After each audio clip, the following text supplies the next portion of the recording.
কি ব্যাপার মিস্টার শাহজাহান চৌধুরী, আপনি বারবার দাঁড়াচ্ছেন, কি বিষয়? Mister Shahjahan Chowdhury, programme 15, mister Shahjahan Chowdhury. মাননীয় স্পিকার, আপনাকে অসংখ্য ধন্যবাদ। আমি আসলে বারবার দাঁড়াচ্ছি যে একটা ব্যথা নিয়ে। আজকে আমাদের চট্টগ্রামে নিউ মার্কেটের সাথে একটি কলেজ আছে। ওই কলেজে যেই নিউ মার্কেটে 36শে জুলাই 29শে জুলাই একটা মহাসমাবেশে বৈষম্য বিরোধী ছাত্র আন্দোলনে যারা আক্রমণ করেছিল, আজকে তারাই, যাদের নাম লিস্টে আছে, ফেসবুকে ছবিগুলা দেখবেন, যারা নিউ মার্কেটে আক্রমণ করেছে তারাই আজকে সিটি কলেজে একটি ছাত্র সংগঠন, অর্থাৎ সেইখানে সাধারণ ছাত্রদের একটি সমাবেশে ওই সশস্ত্র সন্ত্রাসীরা আক্রমণ করে শুধু একটা পিকচারকে নিয়ে, এবং একজনের পা কর্তন করে ফেলেছে মাননীয় স্পিকার।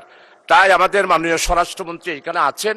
এই অবস্থায় চট্টগ্রামে এখনো তাদের নামে মামলাও আছে। এই সমস্ত ছেলেদের ব্যাপারে এই যে একটি ঘটনা অশান্ত সৃষ্টি করার জন্য, চট্টগ্রামের শান্ত পরিবেশকে অশান্ত করার জন্য সিটি কলেজের নামদারি পার্শ্ববর্তী এলাকার অস্ত্রধারীরা যাদের নামে মামলা আছে, তারা যে সাধারণ ছাত্রদের উপর আক্রমণ করে একটি পা কেটে নিল, এই ব্যাপারে আপনার দৃষ্টি আকর্ষণ করছি।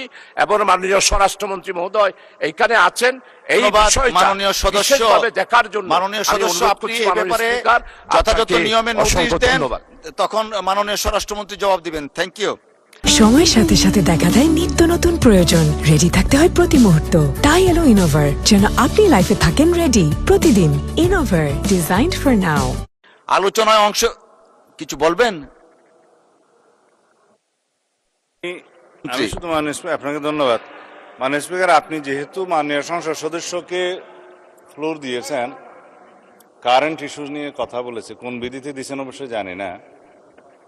তো যেহেতু একটা আমাদের উপরে একটা ব্লেম চাপানোর বিষয় হয়েছে রাজনৈতিক দল হিসেবে, আমার কাছে কারেন্ট নিউজ তো মাননীয় স্পিকার স্বরাষ্ট্রমন্ত্রী হিসাবে আসে বিভিন্ন ইন্টেলিজেন্স রিপোর্ট থেকে। আমি এটুকু জানি চট্টগ্রামে একটা আজকে এরকম ঘটনা হয়েছে, ইন বিটুইন ছাত্র শিবির এবং ছাত্রদল, এইভাবে একটা নিউজ বেরিয়েছে। প্রকৃত ঘটনা জানতে গেলে আমার একটু সময় লাগবে। আমি প্রয়োজনে সেটার উপরে 300 বিধিতে বিবৃতিও দিতে পারবো। তবে একতরফাভাবে ব্লেম আমি যেমন দিতে চাই না, মানে সদস্যরও উচিত নয় কোনো ইনকোয়ারি ছাড়া একটা রাজনৈতিক দলের উপরে আক্রমণ হয়েছে ইত্যাদি। তা আমি মনে করি উনি নোটিশ দিলে